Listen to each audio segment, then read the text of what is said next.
tungkol sa balitang ito, makakausap po natin, nasa kabilang linya si retired Colonel Dincio Alejandro Antonio. Yes sir, welcome po sa RPN DYKB. Live po tayo. Magandang hapon po. Ang iyong paunang pagbati po. Randy, salamat. Magandang hapon sa inyo, lahat ng tagapakinig and viewers ng Ronda, etc.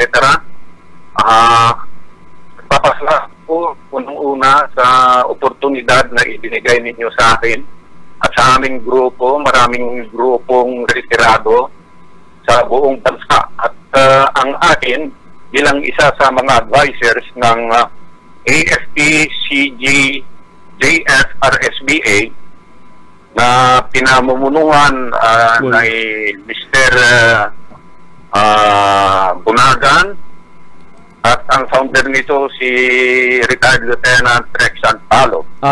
At meron din akong pinamumunuhan dito sa Panay Island. Tawag po dito ay Panay Island MUP Retirees Association. Ang MUP po ay ibig sabihin military and uniform personnel. Okay. By the way, I'm a resident of Iloilo. I do not want to mention it exactly kung diin na yun. At least, kasi manual lang kita. Ilocano ako, Randy. Ilocano po kayo. Kay maanyag man ang mga Ilonggati, kundi nagpadakop na lang ako sa Ilongga. Naimbag nga malim, sir. Kastamat kaya po. For all you know, I served Negros for almost 7 years, a little over 7 years yata. So I can name a place, a barangay or a town in Negros Occidental and half of Negros Oriental, masasabi kung saan yan. Okay. Anyway, punto tayo, Kuya Randy, kung ano yung mga gusto kong iparating sa mga nakikinig at lalo na sa mga stakeholders. Lalo na sa mga kongresista, lalo na sa pamalahan ng Pangulong Duterte at BBM, kung kasama rito ang Department of Finance, Bureau of Treasury, at lahat-lahat na departamento na may kinalaman nitong suliranin naming retirado at mga balo, beneficiaryo ng mga pagiging retired MUP namin. I feel disgusted. Nakakainis sa hindi makatarungan, unjust and unfair na treatment nila sa aming mga retirado, itong ating mga butihing kongresista. And I'd like to mention Congressman Eric Yap for slashing or tinapyasan niya ng 20 billion yung aming 2021 budget para sa aming pension differentials. At nauna niyan, noong 2020, tinapyasan din ni Mr. Cayetano, Alan Cayetano, ng 70 billion according to the group of Mr. Velasco, the House Speaker today. Ako na may galit ako dahil paano na ganyan ang treatment nila sa mga kasundaluhan at kapulisan na nagbigay ng magandang seguridad para sa itong bansang ito. As a matter of fact, Randy. Yes, sir. Gusto kong ibigay ito na ehemplo sa inyo. Sige po, patuloy po. I almost didn't see my children grow. Dahil nga sa absence ko sa pamilya. Kung malayo sa akin, yung aking panganay na anak, all because of this long absences sa mga pamilya. Dugot, pawis, luha. Opo. Ang ipinuhunan namin ito upang mapagsilbihan ang bansa, upang masiguro na habang natutulog ang Pilipino ay tahimik at maramdaman niya na siya ay secured dahil kami andyan nakapalibot, nagpapatrolya para sa kapayapaan. Tapos ganito, Randy, ang matitikman namin, isusuklin nila sa amin, hindi makatarungan ito. That's why I feel so disgusted. At ako'y mukhang hindi makatarungan talaga. Anyway, nasa emotion na ako. Gusto kong iparating kung may nakikinig man na mga lalo ng kongresista, pati mga senador, dahil alam ko mga senador during the BICAM conference, bago nagiging patas yung General Appropriations Act of 2021, may mga senador na napipisil namin na may kinalaman kung bakit pinayagan nila ang pagtapyas ng 20 billion itong aming 2018 pension increase differential. Pero gusto kong liwanagin, Kuya Randy. Opo, sige po, sir. Na hindi lang ang 2018 pension differentials ang sinisingil namin. Marami pang nag-aantay na mabayaran ng differentials, pension differentials mula 2000 hanggang 2012. Dahil sa mga panahon na ito, sa mga taon na ito, merong mga increases ng salary ng active service, and therefore kaming mga retirado, apektado, meron din kaming increases. Okay.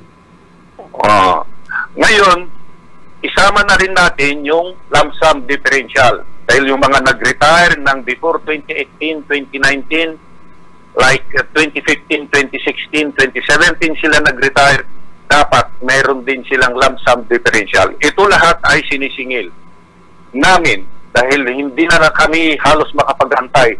Yung 2018 pension differentials, 3 years and 3 months na kami nag-aantay. Nagbigay sila ng isang buwan, pampalubag loob, kailan yung 11 months remaining. Yan ay maaring hindi pa masagot. Okay. Kuya Randy, para malinaw sa iyo, yes po, at least para malinaw din sa ating mga tagapakinig, kasi I know marami din po mga retirees na mga taga-Negros. In fact, after our first airing po nito nung nakarang linggo, maraming nagsitawag po na nagtatanong. So, sige po sir, patuloy po kayo upang maliwanagan ang lahat nating mga tagapakinig po. Ako'y nagpapasalamat sa batas na ginawa ng yumaong Ferdinand Marcos, Pangulo natin. Presidential Decree 1638. Ito ay patungkol sa AFP Retirement and Separation and Benefits Law, na kung saan mayroong tinatawag na indexation. Every time na magkaroon ng salary increase or adjustment ang nasa active service, AFP pa lang ito BD 1638, AFP lang ito. Every time na may salary adjustment of those in the active service, kaming mga retirado, meron ding adjustment, and therefore mag-increase din kami. Ito ang tinatawag na indexation. Opo. At noong January 1, 2018, na ipasa ang joint resolution ng Congress, joint resolution number 1 ng Congress, both houses of Congress, the lower and the upper house. Okay. The upper house yan yung Senate. Nung 20... Ay, saglit lang po naputol mga karunda, aton nabatian si retired Colonel Dincio Alejandro Antonio no, upang makapagbigay linaw po dito sa ipinaglalaban po ng ating mga military uniformed personnel, kagasubong man ang aton mga police personnel na mga retirado kag mga survivors nila mga karunda, upang sa ganun po marinig no ng ating gobyerno kung ano talaga yung kanilang ipinaglalaban tungkol sa kanilang hinihiling po na differential, at least kahit paano po ma-enjoy pa po nila yung benepisyong ito bago pa man sila tuluyang mawala sa mundong ito. Nasa kabilang linya na nagbabalik si retired Colonel Dincio Alejandro Antonio, sir. Welcome back po. That's right, Kuya Randy. Ang dami nang namamatay. Estimate ko nga, 1 death every 2 days. Naku po. Kasi marami sa amin over 70 years old. May mga 80 years old na nga eh. Kaya nalulungkot ako kung na lang nalalabi sa aming mga buhay, and yet ganito, dinidelay or delayed na masyado ang aming inaasam-asam na pension differentials. Okay, balik tayo dun sa sinabi ko, Joint Resolution number 1, Series of 2018. Okay po.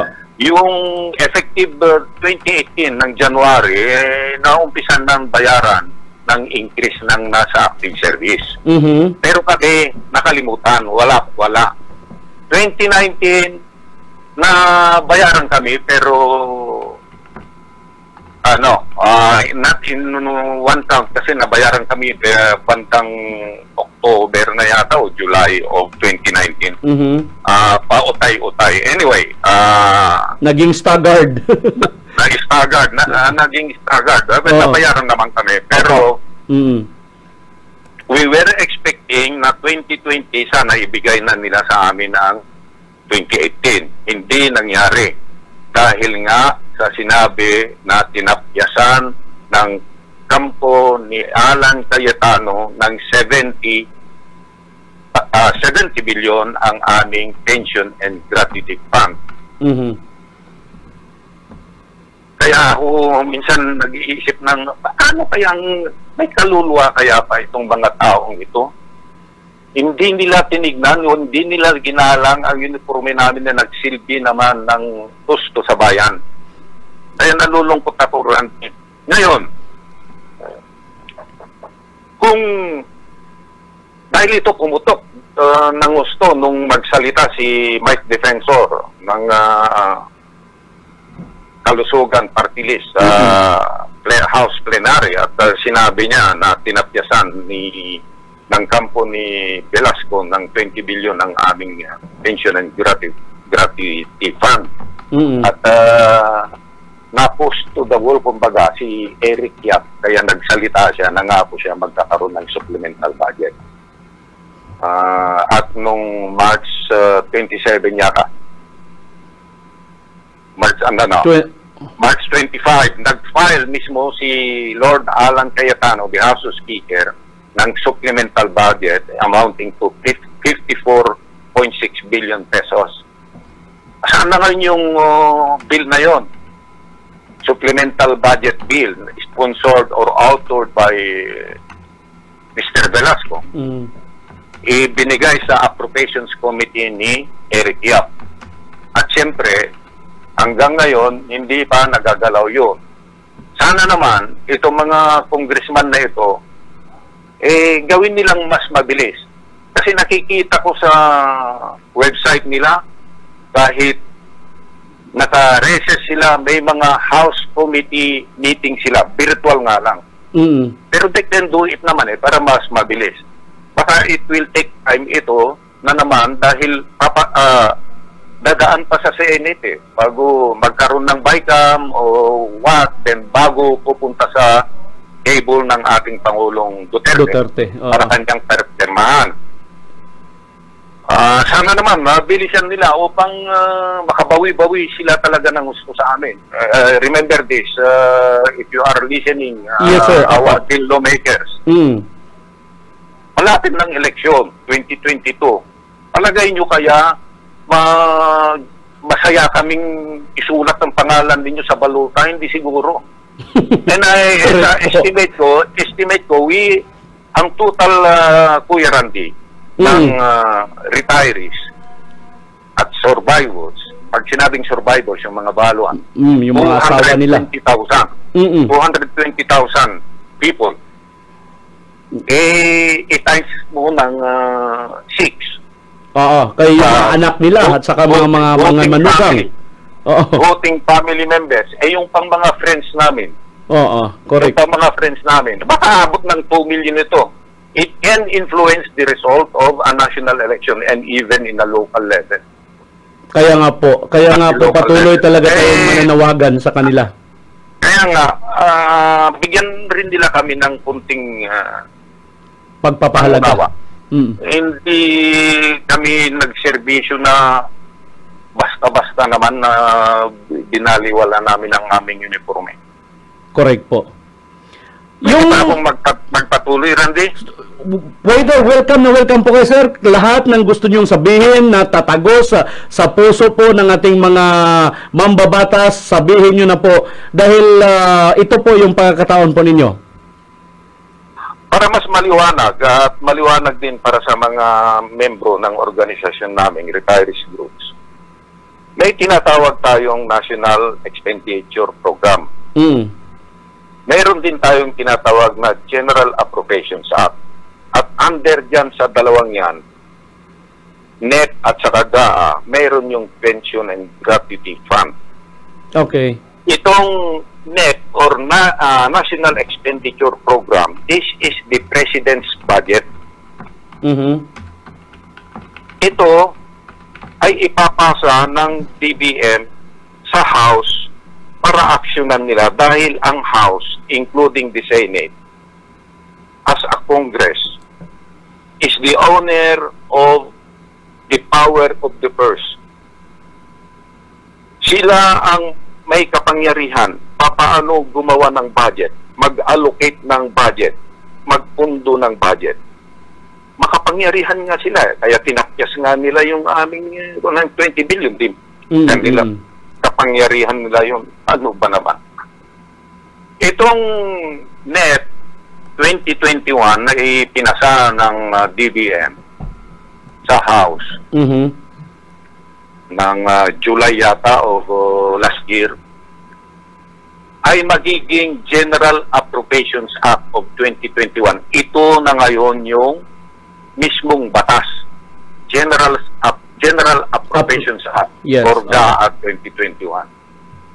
Sa NEP 2021, ang Pension Gratuity Fund na para sa amin ay nagkakahalaga ng 172.9 billion pesos. Alright. Pero ang inapprove ng Congress, pag sinabi kong Congress, kasama ang Senado dyan. Dahil nagkaroon sila ng bicameral conference bago isinumiti itong General Appropriations Bill pa lang, of 2021 sa Pangulo upang kanyang i-approve. Pero, lumalabas na tinapyas nga ng mga kongresista at senador ng 20 billion pesos ang aming Pension and Gratuity Fund. 20 billion dahil 152 billion out of 172.9 yung natira. Ang natira. So, tapyas 120 billion. Sir, putulin kita saglit, sir, ha? Kasi ngayon, meron po tayong 453 live viewers sa ating Facebook Live. Maliban pa doon yung mga nakikinig natin sa radio. Sir, magbabasa lang ako ng comment. Baka meron pong mga katanungan yung ating mga viewers para at least masagot niyo pa po habang live pa po kayo, sir. Okay lang po sa inyo? Okay. Sige po, makinig lang po kayo, sir, ha? Kasi meron tayong 464 ngayon na mga viewers. Sa mga nanonood po sa Facebook, ito po yung pagkakataon ninyo. Kung may mga tanong kayo habang andito pa po si Colonel Dincio, itanong, i-post nyo lang po, i-comment para mabasa ko po at masagot ni Sir Dincio agad-agad. Alright, may mga viewers po tayo, sir, from Silay City, mga retirees din po, from Surala, Cotabato, Valladolid, Negros Occidental, Airborne All, introduction mo very clear. Bravo, Sir Dincio. Maraming salamat daw po. Gubagawa po ka daw po. Tulungan mo kami. Ayan.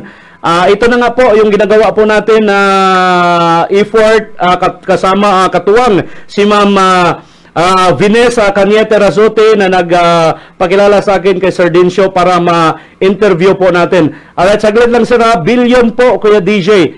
Hindi lahat ng PID lang entitled para sa mga retired MUP, SLD, PID at MUNIS. Ito po, sir, asawa ko 25 years nagsilbi sa bayan, halos walang pahinga lagi sa operasyon nung nabubuhay pa sa kasagsagan ng giyera sa Basilan at Hulo. Namatay siya sa Hulo-Sulo, wounded in action dahil sa pagtanggol sa bayan. Nakakadismaya, binawaliwala nila ang paghihirap ng mga sundalo, naka-retired at paghihirap namin mga widowed survivor. Sana makonsensya ang mga congressman na nagtapyas sa pondo na pinapahirapan ng mga asawa namin kahit wala sila dito. Kami naman ng mga legal survivor, ipinagpatuloy ang laban. Ano po masasabi mo nitong isang survivor natin na byuda ng ating mga veterano, sir? Kuya Randy, I feel her. Nararamdaman ko siya ng gusto. Dahil ang sundalo ay mahirap na trabaho talaga.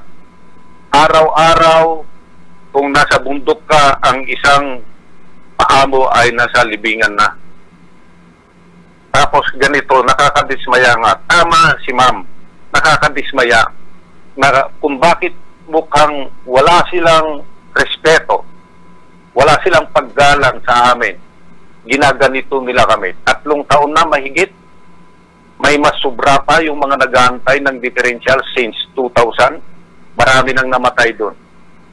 Kaya kung pwede, ipagpatuloy ko muna para mas maliwanag. Sige po, sir. Sige po. Patuloy niyo po. Ang pension payment, pagkatapos na tapyasan ng 20 billion, ano? Ay, saglit po naputol po si Sir Dincio. Balikan po natin. Huling pinag-usapan natin, ito nga pong kawalan ng galang o respeto ng ating mga mambabatas na nagtapyas sa pondo po ng ating mga retirado, hindi ginalang ang kanilang mga nagawa na contribute sa ating bayan. Welcome back po, sir. Balik po kayo sa iyong pagpapaliwanag po. Thank you, Randy. 120.1 billion ang pension payment na nakalagay sa GAA 2021, General Appropriations Act of 2021. Ito ay mahango o makita sa website ng Department of Budget and Management. Okay po. Pension payment is good for 120.1 billion. So, ibig sabihin, andito yung regular pension at saka maaring differentials. Pero ang regular pension po ay nagkakahalaga lang ng 104 billion. Sa makatuwid, mayroong 16 billion na po pwede na ibigay sa amin bilang differentials, pension differentials. Ngunit, nagbigay na sila ng 2.85 billion nung nakaraang Marso. Yung iba nakatanggap ng Abril na, like the police.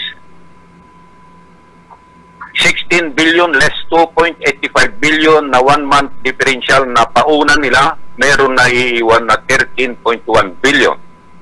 This is approximately good performance, Kuya Randy.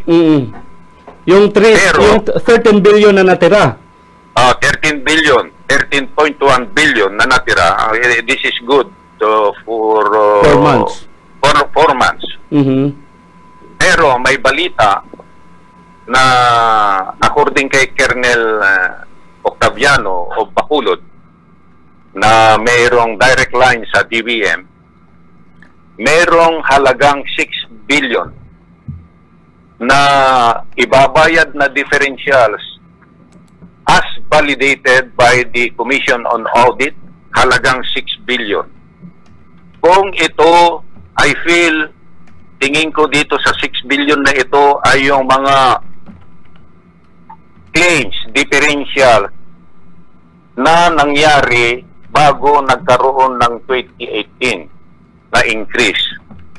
So kung babayaran ito, ileles natin ang 13.1 billion, ileles natin ang 6 billion mula sa 13.1 billion, merong naiiwan na 7.1 billion pesos. This is good for 2 months. May sobra konti para sa 2018 differential na sana ibigay ng Department of Budget and Management kaagad-agad habang kami po ay nag-aantay ng supplemental budget na ipapasa ng Congress at aaprubahan pa ng Pangulo. Huwag na po nating antayin, Secretary Abisado, na mas marami pang mamamatay sa antay nito at hindi na nila mapapakinabangan. Correct. Yan ang paliwanag ko. Okay. Ngayon, I'm calling on Congress to pass the supplemental budget bill that was authored by the House Speaker Velasco nang mas mabilis naman kaysa sa takbo ng pagong. Nako po. Bilis-bilisan naman ninyo. And I'm calling PGMC also, in the case of the Armed Forces of the Philippines, AFP Pension and Gratuity Management Center, to be transparent. Sana naman, kaya confused ang mga retirado ng AFP. I do not know what's happening sa pulis at saka sa iba pang agency. Kaya confused ang mga sundalo na retirado at mga balo. Kung iyong mga past claims nila ay nasaan na, napunduhan ba o nawala sa hangin. Dahil ang PGMC ay hindi naman kasi nagpapublish ng status ng claims ng mga yan. Sana, nanarawagan ako sa leadership ng PGMC na ipublish nila ang updated status ng claims ng mga retirees. Lalo na itong 2000 to 2012 na adjustments ng pension namin na kung saan merong kaming differentials na hindi pa nakukolekta. Alright. Mas maliwanag sana para matiwasay na maintindihan namin ng gusto kung ano na ang nangyayari. So PGMC has a lot of things to do para magiging maliwanag lahat para sa aming mga retirees and survivors. Sir, ito po, although hindi nyo ka-unit, itong si Mrs. Kaday Marites, asawa ko ang tagal sa serbisyo ng Chief S-3 ng Marine Brigade, lubos ng serbisyo, ano ginagawa sa back pay ni late Kadlaon Jumides. Kung ibang unit, sir, for example, Marine Brigade, same po ba? Isa lang yung naghahawak ng mga benepisyo? Yes. AFP, PGMC rin yan.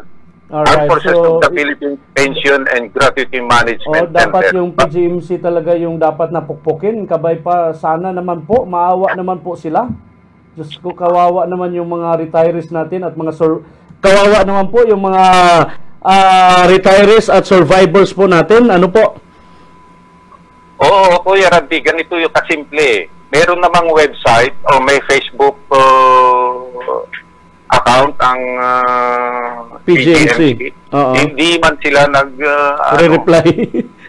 Hindi sila nagpa-publish kung ano. Mag-publish lang sila para makita, nakalista doon, ikaw, Mr. ABCDE, Mrs. Nabalo, XYZ, mga ganon. Ganito ang status ng 2003 na differentials ninyo. Nasa DBM.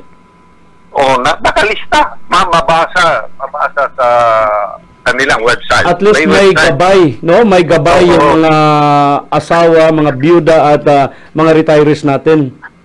Oo. Dapat we should not be facing a blank wall sa mga ganito dahil karapatan naming alamin. Freedom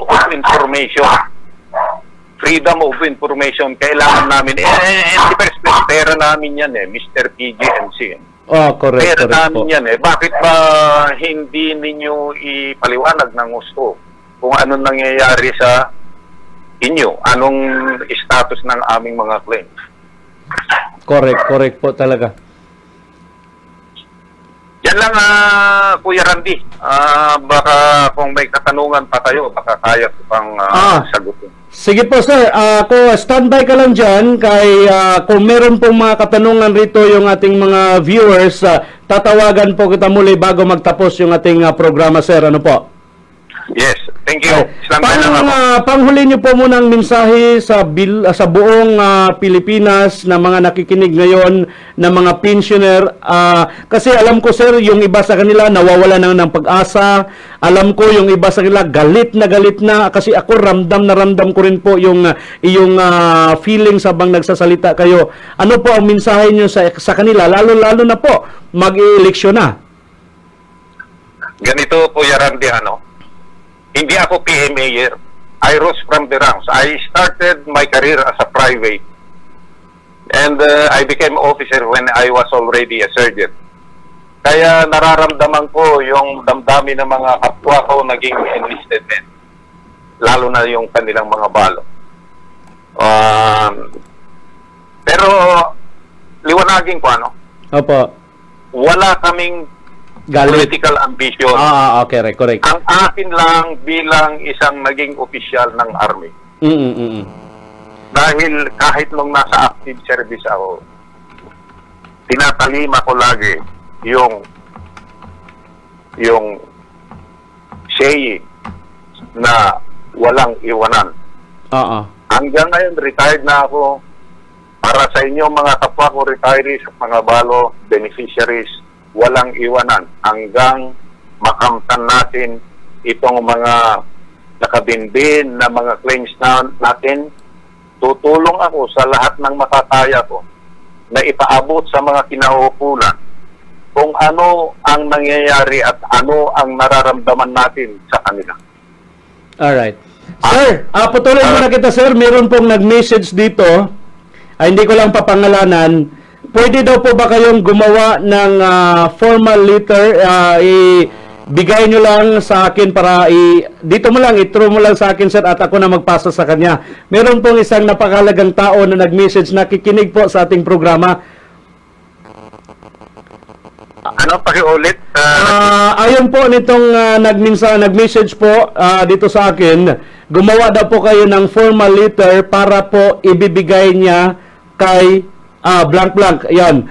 Basta isang senador po ito, sir. Ibigay kay? Senador? May ginawa na po kayong formal letter po? Malaki siguro, Nakagastos na siguro ako ng almost 3,000 pesos sa kasusulat sa lahat ng mga senador, lahat ng kongresista, sa Appropriations Committee, the House Speaker, Cayetano and Velasco, and the senators. Nagbibingihan. Na marami na kaming sulat. Pati sa...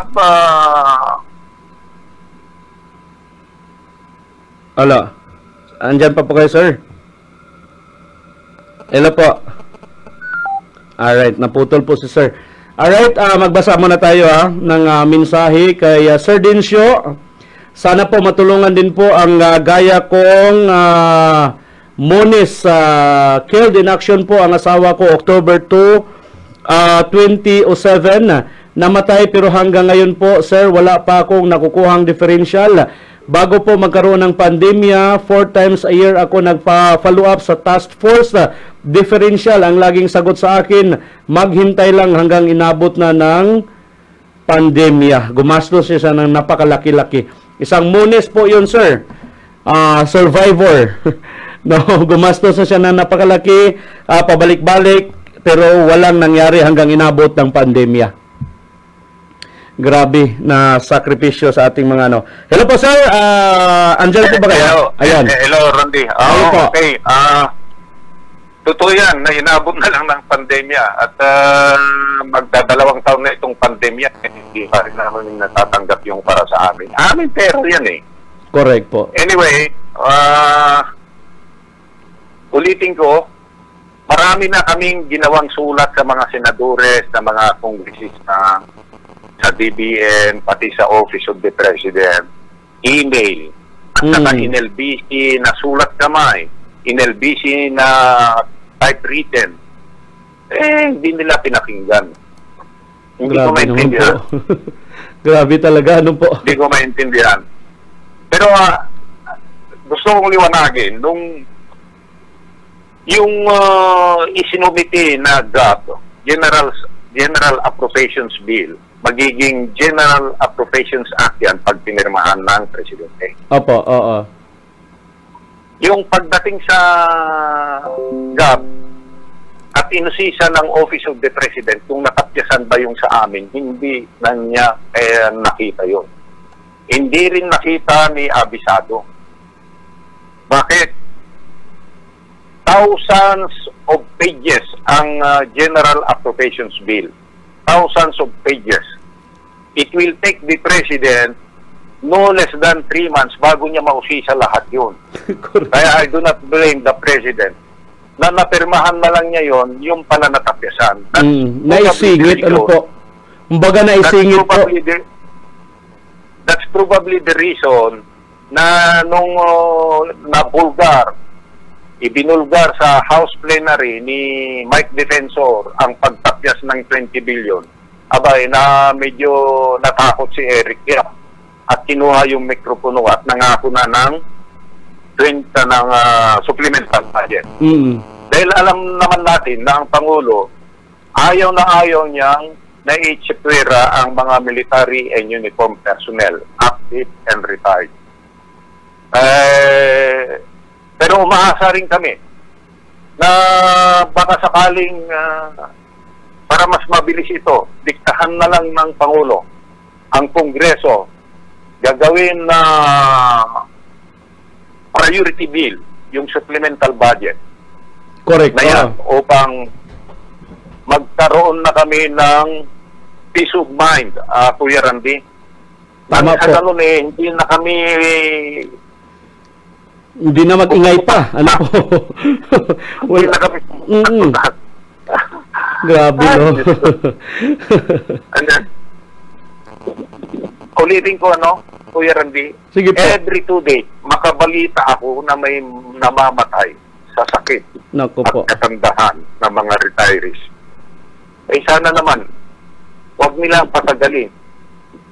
Dahil pag pinatagal nila, hindi na nila matitikman yun. Sigurado ko, hindi na nila matitikman yung pinaghirapan nila. Itong mga kapwa ko retirees na makuuna, umanaw. Yan lang, Randy. Thank you. Sir, meron po tayong 655 live viewers. Maraming salamat sa inyo. Maraming salamat sa mga nanonood po. Yes, sir po. Hello po, sir. Hello, sir. Nawala si sir. Hello, sir. Okay, nawala po si sir. Sige, tawagan na lang natin siya later kung may mga katanungan pa po kayo. Mga karunda, atin po napakinggan si retired Colonel Dincio Alejandro Antonio na retired Philippine Army, no, at least upang makapagbigay linaw, no, kasi nung nakaraang linggo, kaya ko naman to natakil gawa nung may mga uncle din po ako, may mga titos ako na sa Mindanao na mga retirees. In fact, meron pa akong kapatid na active in service sa Philippine Army. So at least po, tinakil ko ito upang nang sa ganun, matulungan po natin yung ating mga retirees na makamit, makuha yung kanilang mga benepisyo na nararapat naman po talaga sa kanila. Yung kanilang ipinaglalaban po ay pera po nila yun, di po ba? Benepisyo po yun nila, katuwang o katumbas ng kanilang idinidikar na oras, panahon at buhay para pagsilbihan po ang bayang ito. Tama po si Colonel Dincio Alejandro Antonio, malamang hindi alam ng Pangulo. Kasi kilala po natin si Pangulong Duterte. Pagka malapit po sa puso ng ating Pangulo, ang mga tao na mga uniformed personnel, either Army ka man, Police, Air Force, Marines, malapit po yan sa ating Pangulong Duterte. Kaya ako ay believe po din kay retired Colonel Dincio ay paano wala siyang hinanakit sa ating Pangulo, na ganun pa man ang nangyari na pasingit po na singit yung bill na yon, yung pagtapyas ng pondo at napirmahan marahil ng ating Pangulong Duterte dahil ayon nga kay Colonel Dincio, ang yung appropriation bill na yan pagka ipinasa po ng Congress sa ating Pangulo ay halos 3 buwan. 3 buwan kung talagang iisa-isahin ni Pangulong Duterte nga i-check yon, aabutin ng 3 buwan. Kaya malamang po, dahil nga busy ang ating Pangulo, may katandaan na, perma na lang siya ng perma, kaya nakalusot po yung pagtapyas ng pondo. Ngayon naman, dahil ito naman ay nabulabog na, naumpisahan ng bulabugin nung ito ay ma-expose ni Congressman Defensor ng Kalusugan Party List. Sana naman po bilisan na. Yung ating panawagan rito, sana bilisan na po ng ating mga mambabatas. Although naka-mention po si Sir Dincio ng malapit na yung eleksyon, yes, sa totoo lang, palapit yung eleksyon at malaki po ang maitutulong, no, ng mga retirees para sa inyong mga political career, mapa-national man o local. Yun nga lang, lilinawin lang po natin, wala po itong halong politika, itong pagpapanawagan po ng ating mga retirado at mga survivors, mga karonda. Right? No? Dahil yung mga survivors din po, meron nga tayong nabasa isang comment, namatay, killed in action ang kanyang asawa, namatay sa gyera. Kung makailang ulit na siyang pabalik-balik, pa-photocopy sa mga IDs, kung ano-anong mga requirements ang inihiling, tapos nang mag-follow up siya, sasabihin lang mag-antay-antay. Hanggang sa kakaantay niya, inabot ng pandemya, wala nang nakuha. Hanggang sa meron nang na-approve nga budget ang DBM, tinapyasan pa. Kaya tuloy ang nangyari, according kay Sir Dincio, 1 buwan lang ang ibinigay sa kanila noong buwan ng March. So, paano na yung 11 months? Saan tatagal yung 1 buwan? Saan tatagal yung 1 buwan na parang kumbaga, 1 buwan na pagana? Karamihan sa kanila, nag-maintenance na ng gamot. Sakitin na. Kailangan nila ng mga gatas, vitamins. Yung iba nga. Kung according nga kay Sir Antonio, every 2 days, may namamatay na mga retiradong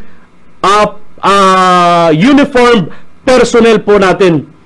Kaya sana naman po, Ronda, etc.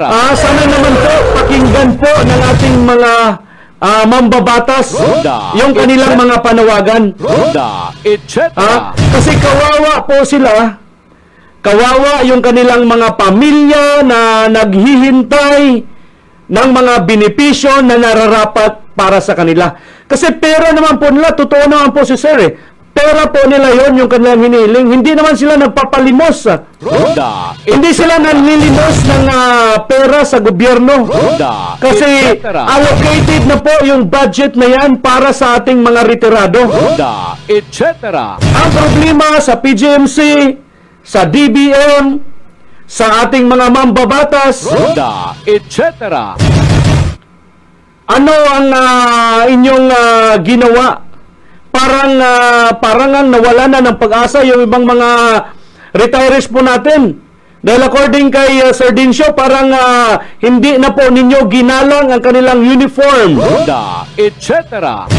Hindi nyo na ginalang ang kanilang pagkatao. Ronda, etc. At hindi nyo na ginalang ang kanilang na-contribute sa ating bayan upang ipagtanggol ito sa anuman ng mga karahasan. Ronda, etc.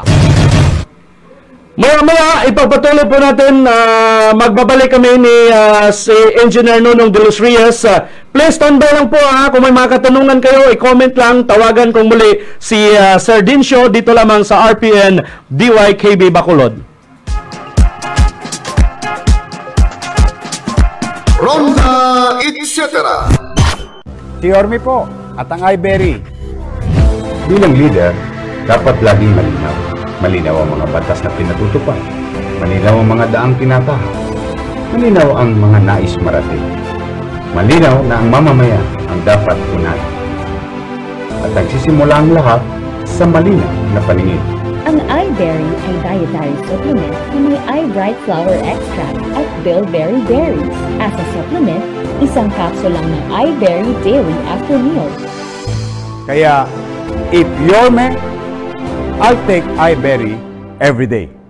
Ang iBerry ay mabibili sa Mercury Drugs at sa mga suking butika sa inyong lugar. Mahalagang paalala, ang iBerry ay hindi gamot at hindi dapat gamitin panggamot sa anumang uri ng sakit. Kung ikaw ay may problema sa kidney tulad ng kidney stones o bato, impeksyon, nagpapadialysis, sakit sa pag-ihi, kidney failure at iba pa, subukan ang Kidney Care. Si Salvador, tagalo ako ng taxi driver. Napakahirap po talaga ang buhay ng taxi driver. Minsan naranasan kong pasero ko, gusto kong umihin, hindi ako makahiya, gawa ng may sakay ako. At hindi ko tagal, naramdaman ko na lang na medyo sumasakit ang tagiliran ko. Ginawa ko, bumili ako ng Kidney Care. Ito po, katunayan, gumanda na ang aking pagkarandam. Tuloy-tuloy na po ang aking trabaho. Kaya maraming salamat po sa Kidney Care.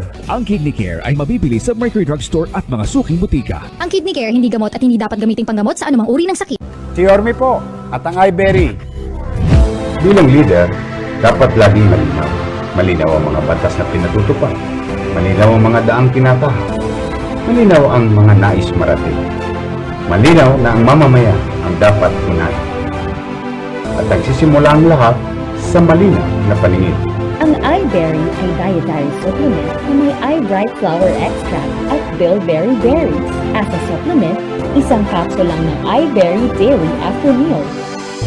Kaya, if you're me, I'll take iBerry every day. Ang iBerry ay mabibili sa Mercury Drugs at sa mga suking butika sa inyong lugar. Mahalagang paalala, ang iBerry ay hindi gamot at hindi dapat gamitin panggamot sa anumang uri ng sakit. Kung ikaw ay may problema sa kidney tulad ng kidney stones o bato, impeksyon, nagpapadialysis, sakit sa pag-ihi, kidney failure at iba pa, subukan ang Kidney Care. Laging nasakit ang aking tiyan po at nagpa-check up ako sa doktor at diagnose na may sakit ako sa bato. Na kailangan ko daw maoperahan. Ito po, may nakapagsabi na itry ko ang Kidney Care. Sa loob ng 2 linggo, may pagbabago naman siya. Nagpapasalamat ako ng marami sa Kidney Care na proteksyonan ang aking kidney. Salamat sa Kidney Care. Wala nang bato. Ang Kidney Care ay mabibili sa Mercury Drug Store at mga suking butika. DYKB Radio Ronda Ronda, etc.